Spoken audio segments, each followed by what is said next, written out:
Premier John Brumby is under fire for not using some of his time in India to pursue the case of a fugitive drunk driver who killed a teenager. 19-year-old Puneet Puneet fled to India on a borrowed passport earlier this year. But Mr Brumby says his case is not a priority and raising it could prove counterproductive. As Josie Taylor reports, the parents of the boy killed say the Premier's attitude is incomprehensible. Fran and Peter Hofstee have been waiting for months for their son's killer to face justice in Victoria. Hearing the Victorian Premier's comments has only increased their distress. It wasn't a priority in that sense on the agenda. There were very upsetting and obviously does raise a bit of anger in you.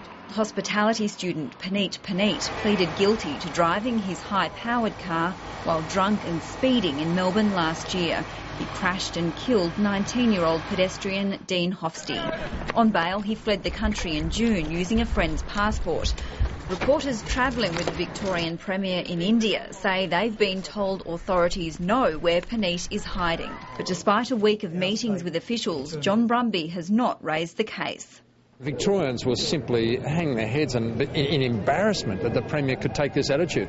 The acting Premier says the extradition process is underway and rationalised why the Premier isn't drawing attention to it. This is a person who is a flight risk.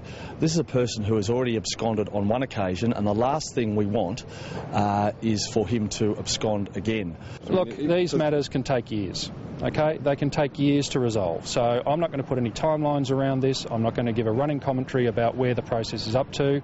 Late today, the Premier released a statement saying he would not raise the issue in India, as the strong advice from agencies is that doing so could make an extradition even more difficult.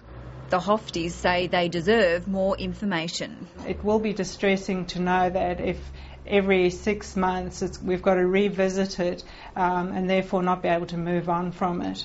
They're urging the Premier not to put their son's case in the too hard basket. Josie Taylor, ABC News, Melbourne.